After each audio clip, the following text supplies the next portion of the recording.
Hey guys, it's Nicole here from the Little Craft House. If you are a lover of the Sculpey Souffle range, then you are going to love what I've got for you today. So stick around, I'm going to give you a recipe which is going to create clay, which has that beautiful suede-like texture, just like the Sculpey Souffle range does. So Sculpey Souffle has been one of our most popular clay products that we have in our store. We love it because it has that beautiful suede-like texture as well as a slightly matte finish to it. It is just beautiful, but especially during these COVID times, it's been quite unpredictable what stock we've been able to get hold of. And I know a lot of you makers absolutely love it and rely on it for your products.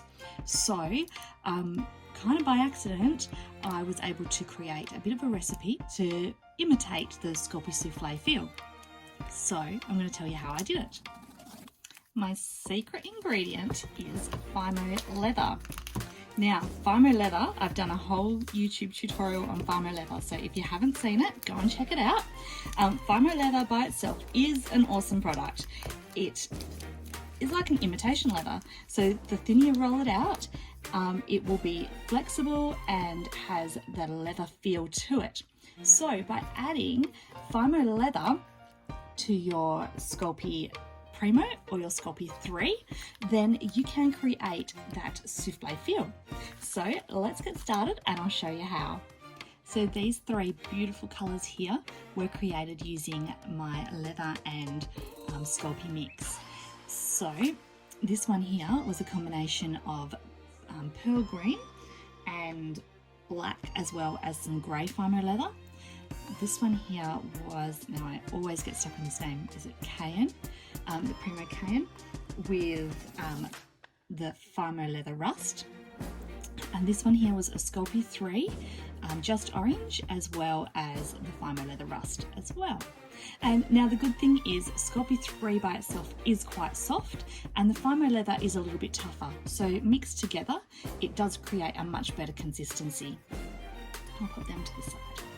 All right, in the mix we're going to use today, we're going to use this Primo rose gold glitter. It's got that beautiful shine to it, as well as some Polymer leather ivory. So I've started to condition this one already. Now it does take a little bit to condition your Polymer leather, and be warned that your pasta machine does not like, or your Polymer leather does not like pasta machine. If you've ever tried it, it does crumb quite easily at the start. Now, because mixing the two together, you're going to really need to break down this Polymer leather, as it is quite a bit tougher. So make sure that you get it really well conditioned first before we start.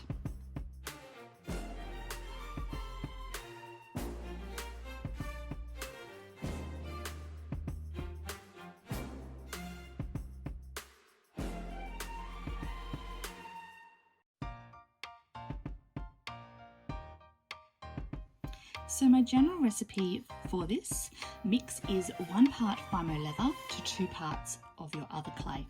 So to get equal parts, I've rolled them down to the same thickness, and then I'm using a shape cutter.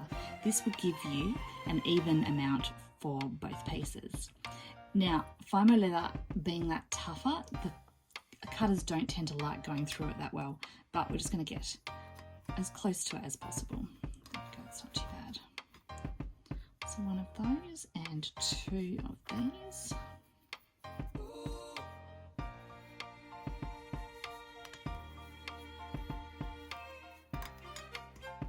And then we're going to condition these together, mix them all up, and check out our new colour.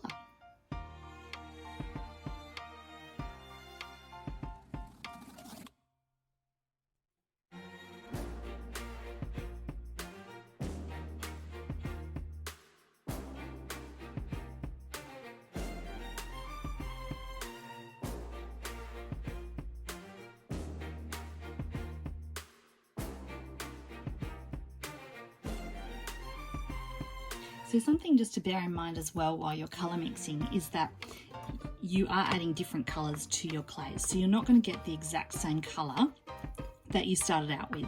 So as you can see, the rose gold, because I've mixed it with the ivory, it has gone a lighter shade. Now, Polymer leather has 12 colours.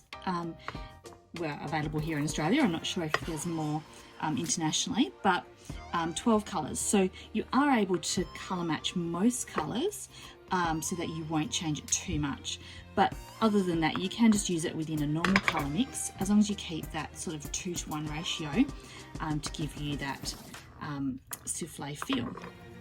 Alright, so this one's pretty well blended now, and as you can see, it's just got that slight grittiness to it, just like souffle. So I'm pretty happy with that one now. I think that's conditioned enough. Got that with my colour mixes.